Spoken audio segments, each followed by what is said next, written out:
Greetings, travelers, and welcome to the Faerie Tavern podcast. My name is Matthew.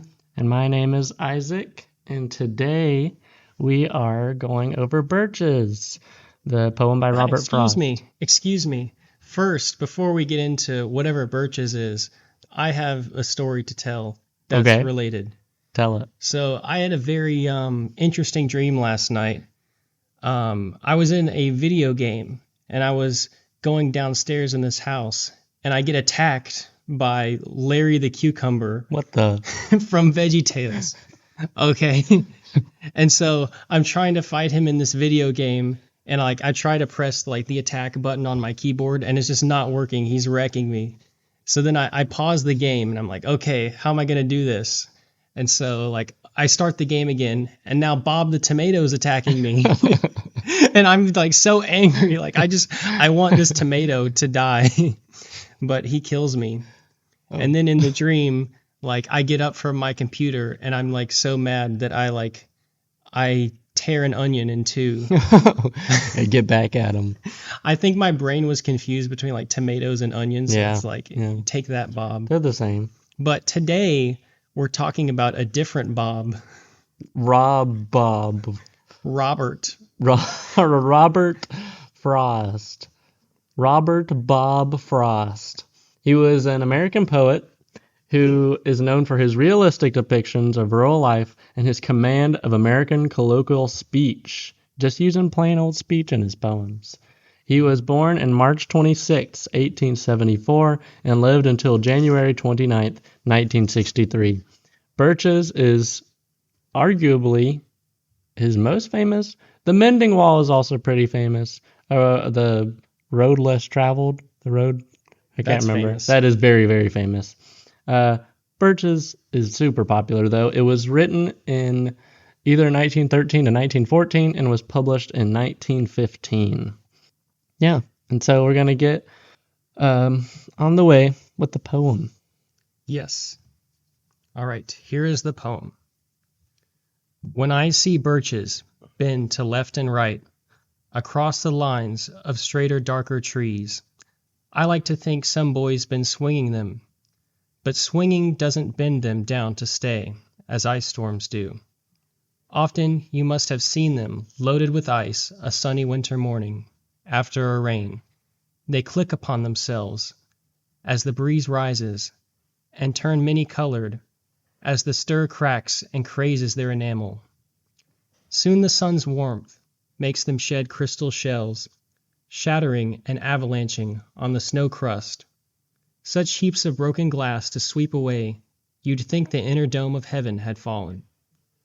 They are dragged to the withered bracken by the load, and they seem not to break, though once they are bowed. So low for long, they never right themselves. You may see their trunks arching in the woods, years afterwards, trailing their leaves on the ground, like girls on hands and knees that throw their hair before them over their heads to dry in the sun. But I was going to say, when truth broke in, with all her matter of fact about the ice storm, I should prefer to have some boy bend them as he went out in to fetch the cows, some boy too far from town to learn baseball, whose only play was what he found himself, summer or winter, and could play alone. One by one he subdued his father's trees, by riding them down over and over again, until he took the stiffness out of them, and no one but hung limp, not one was left for him to conquer. He learned all there was to learn about not launching out too soon, and so not carrying the tree away clear to the ground. He always kept his poise to the top branches, climbing carefully, with the same pains you use to fill a cup, up to the brim and even above the brim. Then he flung outward, feet first, with a swish, kicking his way down through the air to the ground. So was I once myself a swinger of birches, and so I dream of going back to be. It's when I'm weary of considerations, and life is too much like a pathless wood, where your face burns and tickles with the cobwebs, broken across it, and one eye is weeping from a twig's having lashed across it open. I'd like to get away from earth a while, and then come back to it and begin over. May no fate willfully misunderstand me, and half grant what I wish, and snatch me away, not to return. Earth's the right place for love. I don't know where it's likely to go better. I'd like to go by climbing a birch tree, and climb black branches up a snow-white trunk, toward heaven, till the tree could bear no more, but dipped its top and set me down again. That would be good both going and coming back.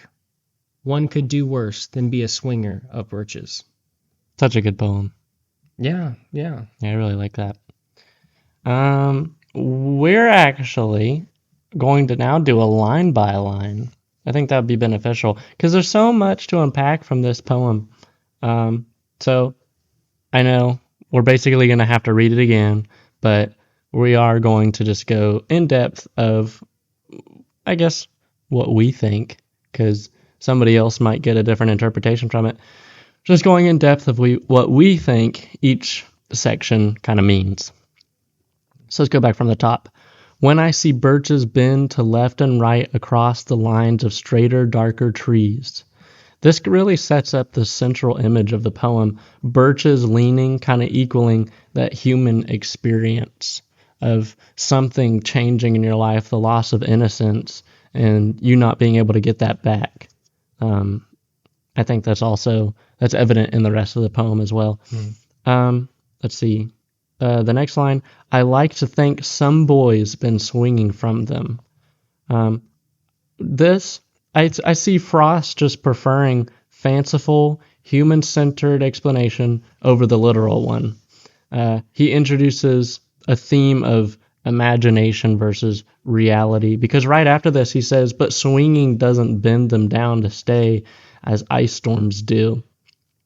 He's saying he likes to imagine that a child coming and just playing in the woods is what made these trees this way, but he knows that not to be true. Mm-hmm. He knows that ice storms are the thing that made that happen. He admits that there is an actual truth, that the swinging causes temporary bends in reality, but the ice storms are what's causing them to permanently be that way. And this is our intrusion of cold, hard reality. He goes on to say, often you must have seen them loaded with ice a sunny winter morning after a rain. He turns to the literal explanation here of why the birches are that way and the beauty of ice storms. He doesn't just talk about the cold, hard reality as like, that's what it is, I hate it. But, I mean, he describes it with beauty. They click upon themselves as the breeze rises and turn many-colored as the stir cracks and crazes their enamel. Here we get vivid imagery of ice-coated branches, both brittle and beautiful, and I think this suggests fragility beneath the beauty.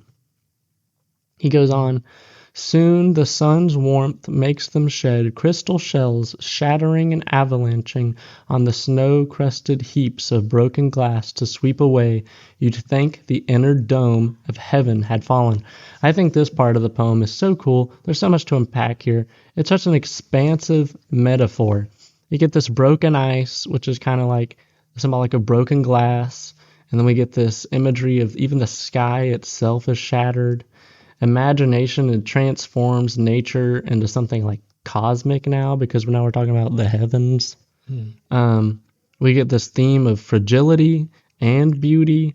What dazzles us, like the ice, is also temporary. We also get this kind of symbolism of shattered innocence.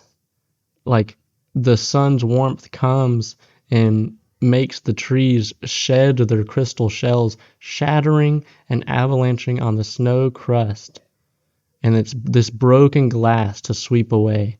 We get this imagery like of a fallen dome suggesting a loss of perfection, a world no longer whole.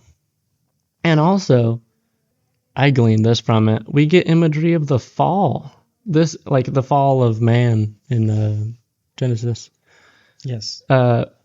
This image can evoke the brokenness of creation after sin, heaven's perfection fractured, mirrored in bent birches.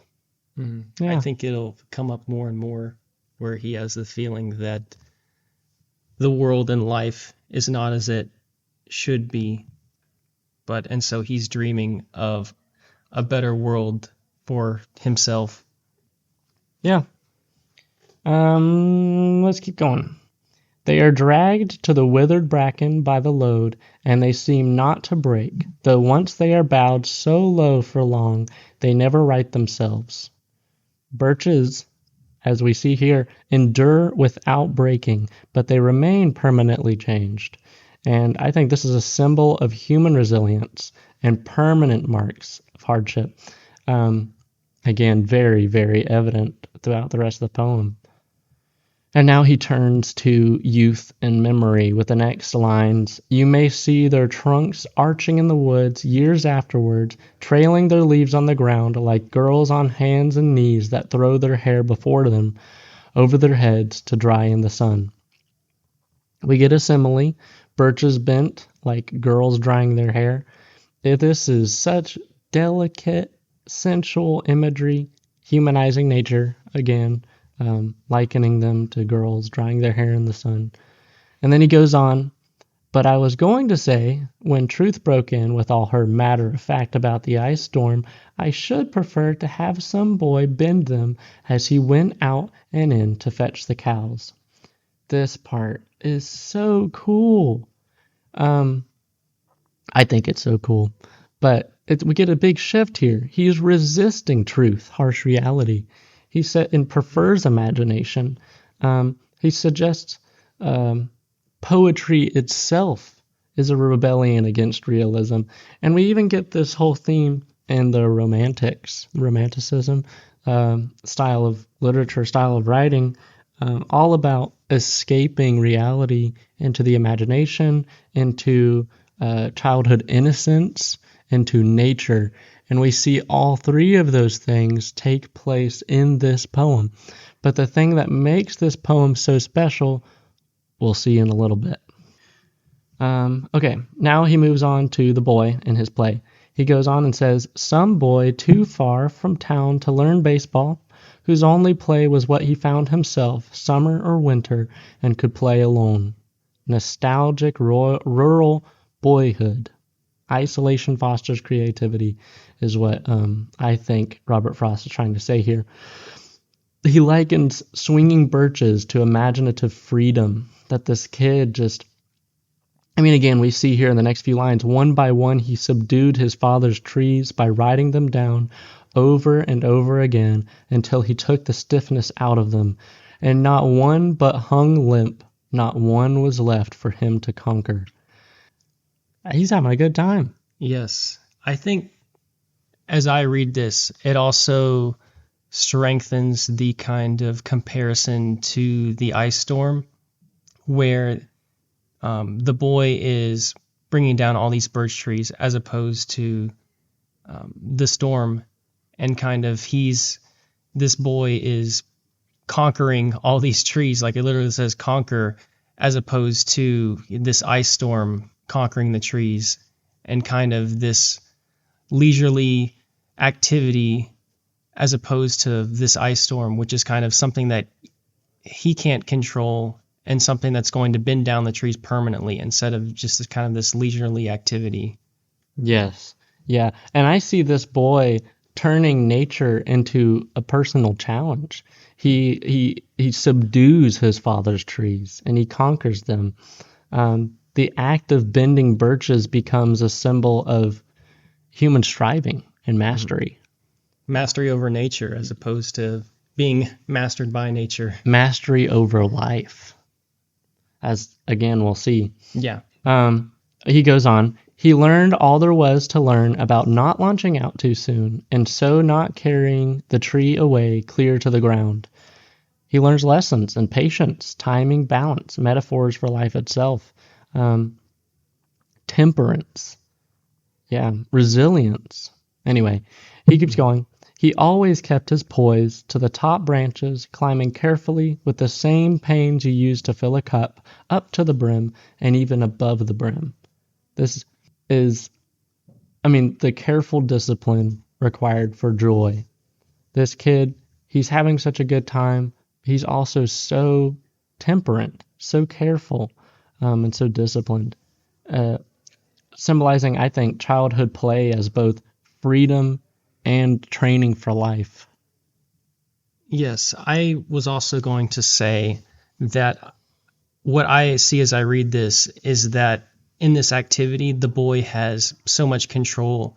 Like he knows exactly what he's doing. He keeps his poise, like he's having fun doing this.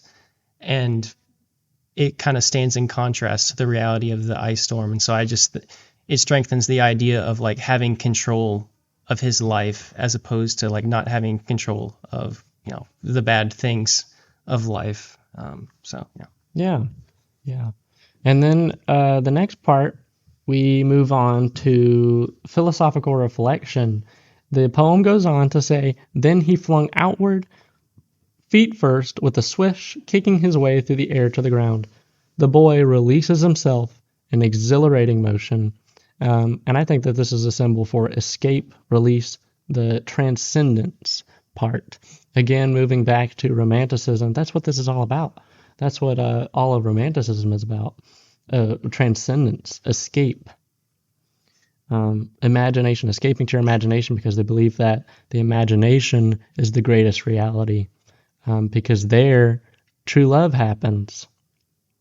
There's no pain. There's no, wars and stuff like that. Imagination can be what you want it to be, and that's why they believe that is the place of true happiness. Okay, the poem goes on to say, so was I once, myself a swinger of birches, and so I dreamed of going back to be. Robert Frost identifies with the boy. He says that he was once himself a swinger of birches. And maybe this is Robert Frost, or maybe this is just him writing as a character who's telling the story. But this is also just very nostalgic. You can see the writer or the speaker has a desire to return to simpler, imaginative joy. Again, romanticism. It goes on. It's when I'm weary of considerations and life is too much like a pathless wood. Here's a personal confession. Adulthood feeling heavy, confusing, and exhausting. Life, as he describes it, being compared to being lost in an entangling forest. Then the speaker then says, where your face burns and tickles with the cobwebs broken across it, and one eye is weeping from a twig's having lashed across it open. Here we have very harsh, painful imagery, reality of wounds. And this is, stark contrast to the freedom of swinging birches. Here we get this guy, he talks about the woods being, this place of beauty. He talks about the birches just being a place of freedom, or a tool for freedom, I guess. And then we get this contrast of, cobwebs tickling your face, twigs having lashed across your face. Yeah. When I was reading this part, I couldn't help but think of Mirkwood from The Hobbit, just because there's a bunch of cobwebs in there. There's spiders that they have to fight. Mm-hmm. But that forest, it's basically a dark place that's been corrupted. Mm-hmm. It's magical, and it's the forest is pretty much out to get you. But I wonder if that's kind of his view of life as he's kind of talking right now, where there's just all these obstacles and things just going at him. Where your face burns and tickles with the cobwebs broken across it, and a dwarf poked your eye. One eye is weeping from a dwarf having poked your eye. Exactly. Yeah. Yeah, probably what he was thinking. Anyway, then we get an even bigger confession. I'd like to get away from Earth for a while, and then come back to it and begin over.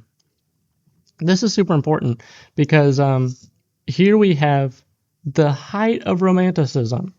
I'd like to get away from Earth for a while. And then we have just such a stark contrast to romanticism, and then come back to it and begin over. Frost, or the speaker, does not want permanent escape, not death, but a temporary release. He sees Earth as both a burden and a blessing. He says, "May no fate willfully misunderstand me, and half grant what I wish, and snatch me away, not to return." He clarifies he does not desire death, only respite. I see this as a prayer-like plea to fate. But yeah, I Yes. think this is so cool. I think it's almost like genuine, because you think about yourself when you kind of say rash things. You feel like there's someone listening. Yeah, you're like, oh, wait.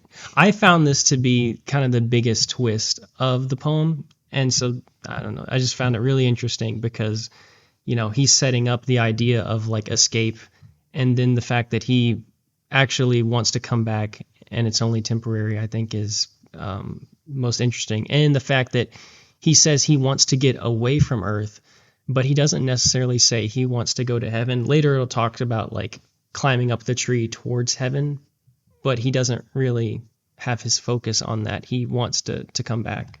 So Yeah. I think we're actually kind of right there. Mhm. He says, "Earth is the right place for love. I don't know where it's likely to go better." He affirms that despite hardship, life is where love exists. Imagination and escape are valuable, but life, as he says, Earth is where meaning is found. And I think that's a really cool part. I mean, in just such a response and really a critique, and I think it's just so cool. It's such a response to romanticism. And then we get these closing lines here. "I'd like to go by climbing a birch tree and climb black branches up a snow-white trunk toward heaven till the tree could bear no more, but dipped its top and set me down again." Now, how I see this, and you may see this a little differently, I see this as, of course, him climbing toward heaven, but I see this in the context of the rest of the poem. He's climbing towards escape. He's climbing towards transcendence. He's climbing towards that, the romantic idea of escaping to the imagination, that perfect place. I guess, yes, that can also be like heaven and stuff, but he recognizes that imagination's not all there is. We also have a life that we're living, and that life that we're living is beautiful. But yeah, I see. So he climbs toward heaven, but the birches bend back. He returns to the earth, reality, love, human life. And so he has this balanced vision of imagination being able to lift, but reality grounding you. Yes, I think the image of him climbing the birches, swinging them, and coming back down purposely, it perfectly encapsulates kind of just the temporary escape that he wants, just to kind of go on this ride, but it's not a permanent stay. Yeah. I think that's pretty good. Let's see. Then he says, "That would be good, both going and coming back. One could do worse than be a swinger of birches." Here he concludes that life is about balancing escape and return. I think it isn't just a critique, and maybe he wasn't even meaning it for it to be a critique on romanticism, but if you're thinking that, and I kind of think that too, he isn't just critiquing romanticism, but he's also critiquing modernism. He doesn't think that imagination's just the escape, and he doesn't think reality is all there is that's, worth value. There is a supernatural, there is an imagination that is valuable and can help us greatly, but there's also a reality to be lived. There's a reality that's just immensely valuable, and that's where real love is going to take place. Yeah, I think it's a beautiful poem. I know I have some thoughts about it myself, even some critiques, I think, but I definitely want to give Robert Frost his due, and just this is a wonderful poem, and all its meaning. I think we pretty much touched on like what we think is the meaning of swinging on birches, the idea of escaping the troubles of life into this, even to a simpler time, a time of youthful play. And so I think birches, the swinging, represents the temporary escape. What I think is really interesting is when he says that earth is the right place for love. I know we talked about it before, but maybe talk about that a little more. Like, why do you think he says that earth is the right place for love? Because I have some thoughts myself. Yeah, I'll have to think about that. I think in the context of the poem, at least in the way that I'm seeing it, I really see this as just a direct opposition to romanticism. And so I think he's saying earth is the right place for love, and that real love happens in reality. It's not happening in the made up world that we've created for ourselves where we escape to and believe that, oh, if I just create in my mind the picture of the most beautiful girl ever, then I'll never have to marry, because then I'll never be hurt by someone who's in reality. Sure. Yeah. And I think even the idea where he sets up where this is an activity where he's doing this by himself, where it talks about the boy playing by himself, doing this activity. Well, in this context, the boy can't really love anyone because this is an activity that he's doing by himself. Yeah. Yeah. I guess so. That is interesting. Well, he does have a dad. Yes, presumably he does, but at least while he's on this escape doing this, there is no one to love in this particular activity. I guess when I was reading it, I took it a little more like literally, like I was thinking more about afterlife and just why he wants to like go back to Earth.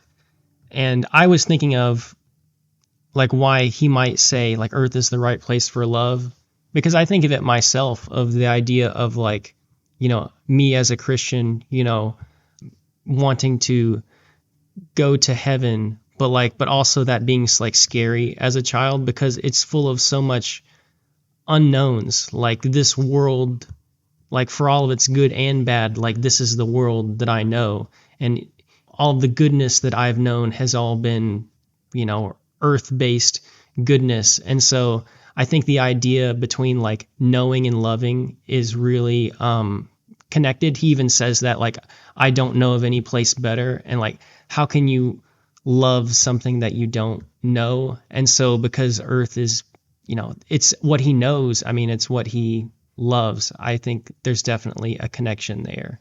Right, because he's comparing it against just what people make up in their imagination. So yeah, I can see that. Yeah, I think definitely imagination is a big thing. I definitely have some things that I would want to say about that because, you know, he wants to imagine something better. You know, he sees that, you know, he talks about life is like a pathless wood and there's all these cobwebs and all these things. And so he sees that there's good and beauty in life, but also sees tragedy. And so he's wanting to escape by imagining something better, which is encapsulated by swinging birches. And so it is almost like his imagination. I don't know if I would say his imagination is his afterlife, but something more like a temporary kind of thing where he, like, you see the world is not as it should be. And so like, I want to like imagine something better than the world that I'm living in. But it's this weird thing because like imagination can't exist without the truth. Because like, what else do we have to base our imagining on? Yeah. It would just be like an idealized version of reality. Mm-hmm. So I actually thought this was interesting that like thinking about just some of what scripture says about heaven and like why it's a place that I should be like excited to go and why like it's something better than I can imagine. And, you know, he was talking about at the end, he says like one could do worse than be a swinger of birches. which I think that's valid. But I was also thinking in my head, like, one could do better than be a swinger of birches. Yeah, and he leaves that open. Yeah, so I'm not saying that what he's saying is wrong, but more just adding that I think that one could actually do better, that there's something that's even better than our imagination that God has planned for us as Christians. I think of the verse, it is 1 Corinthians 2:9, which talks about like what no eye has seen, nor ear heard, nor the heart of man imagined, what God has prepared for those who love him. And so that idea is that what God has prepared is even better than what we can imagine. And the best we can do with imagination is kind of a temporary escape. But God has something better.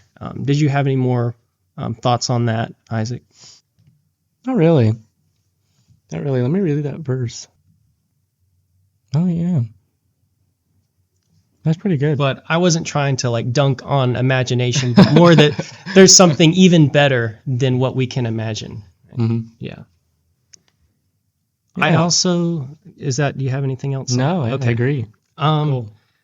I also wanted to kind of really think about the idea of kind of the going back to a simpler time, the kind of nostalgia for youth that we kind of see as a theme. And because he sees that, life was better as just kind of a boy doing this leisurely activity. And then when you get older, the troubles of life come and like you start to become less enthusiastic about life. I can see the truth in that. But also I think that without Christ, that's kind of what you're left with, because you think about like what you have to look forward to. The best you can do is look back to a simpler time, but you have nothing better to look forward to. And so I think that it could almost make you miserable because it's something that like you can't go back. Yeah. And so many people wishing they could be younger, wish that they could do the things that they used to be able to do. It can kind of make you miserable if like you have nothing to look forward to. All you can do is kind of live in that world of imagination. Yeah. So I was kind of thinking of the idea that Scripture puts out where like death and resurrection is kind of represented by a seed, where the Apostle Paul talks about like the seed has to die before it grows up into a plant or whatever. And so I think that a lot of us, like, we're romanticizing and thinking about going back to seed life and the idea of kind of, well, being a younger, shinier seed and like wishing for that. But Scripture talks about like the resurrection is better than being a seed. And so it's almost like if I could think about Robert Frost's eschatology or kind of like where he sees things going, what he's looking forward to, it's almost like a world of kind of eternal beginnings. Yeah. He's forever going back to childhood, going back to the beginning. Or wishing that he could. Mm-hmm. Because, his view of life is just things kind of start off good and just kind of get worse when reality hits. Yeah. And so I think about myself where it's like I should be looking forward to what God has prepared both in the future of my life, but in eternity, and like longing to be tree life, as if like a seed grown into a tree. Instead of like looking back and like, oh, I wish I could go back to seed life again. Yeah. I don't know. Huh. And when the idea of like him going away for a while and coming back, it just really kind of made me think about Jesus, and the idea is like, well, there was this guy who went away from earth for a while, and then 3 days later came back. He rose again. And so it's not necessarily bad to want to be back on earth. Even in a Christian worldview, like we all We all hope for heaven, and sometimes we wish we could get away from all the pain and suffering, but we still have a life here. Yeah. And so I can see that the cycle that Robert Frost expounds upon in this poem, even applying to a Christian worldview in that way. Yeah. So I think Robert Frost gives us a lot of things to think about, and it really just shows kind of his, I think some of his worldview comes out in this poem. But It definitely does. yeah, do you have any other thoughts or comments? I don't think so. I do think that we should probably start to wrap this up, though. Okay. Before we end this episode, because it's about time, we'll do a little history, a little background. Let's see. And then just jump in whenever you feel. Frost, he wrote this poem, again, like I said at the beginning, in 1913 and 1914.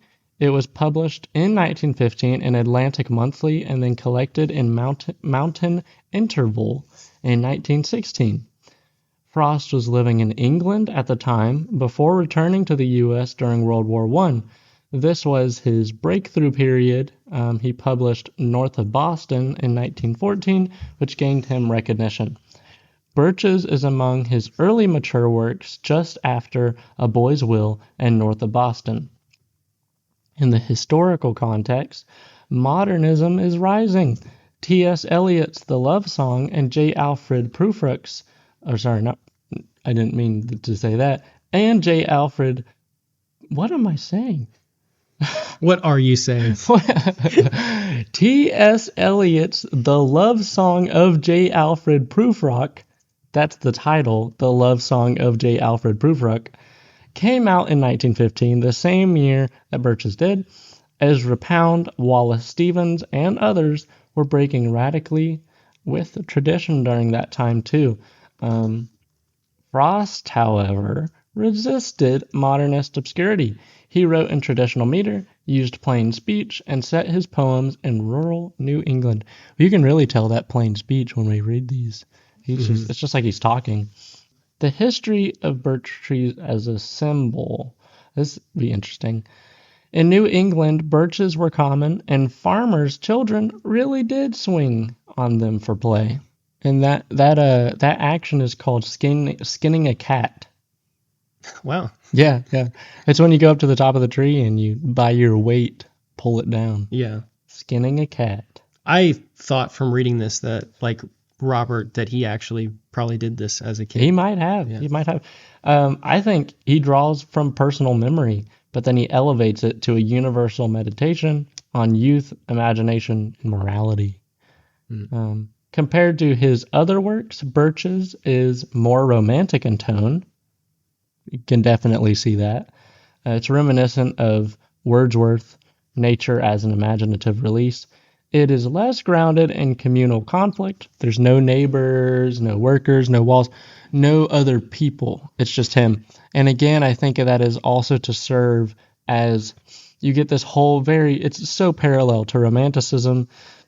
And then the kick in the butt happens at the end where he just contrasts all of it and topples that all over. And also in Birches, balances reality and imagination in a gentler way than his other poems. He accepts the truth of ice storms, but he still dreams of boyhood play. He accepts reality, but still dreams and loves the value of imagination. Romanticism, we can talk about that for a second. Romanticism holds imagination as the higher truth, nature as the idealized refuge, and childhood innocence as a purer state of being. That is reflected in his poem, but Robert Frost so wonderfully, what a wonderful writer, really just, I don't know, not changes, but he uses that in a way that really just grounds it in reality and balances the modernism and romanticism out so well. Frost knows he must come back to reality. He climbs toward heaven, but the birch trees bend him down again, And as he says, that is both sweet, coming, and going. Yeah, we get this sense of a romantic impulse, but a modern restraint. And I think that's what makes Birches so cool. I love Birches. Yes, I kind of want to go out and look at some birch trees now. Well, you pulled them up. You have them on your computer there. I was looking at pictures of birch trees. Yeah, trying to get in the zone. Trying to imagine myself. Imagine yourself swinging from them. Yeah. Sounds fun. It does sound fun. Yeah. They look fun to swing on. All right. Well, I think that, I don't know. You guys have heard enough about old Robert Frost. I guess, Roberto Frost. If you want more poems, he has a bajillion other poems. We can cover more, but next week we're going over Heart of Darkness by Joseph Conrad. So there's that to look forward to. Joseph Conrad is such a deep and descriptive writer. He is so wonderful, and I'm very excited to share this story. That'll be more of a summary story episode, not just us reading the story like we did for Birches. Because Heart of Darkness, even though it is a short story, it's pretty long. But yeah, listen to that episode when it comes out, and listen to this episode. I guess you would be. Yeah. Well, now I got to make sure that it's all in the right order. Yeah. But we really hope that you've enjoyed listening to our podcast.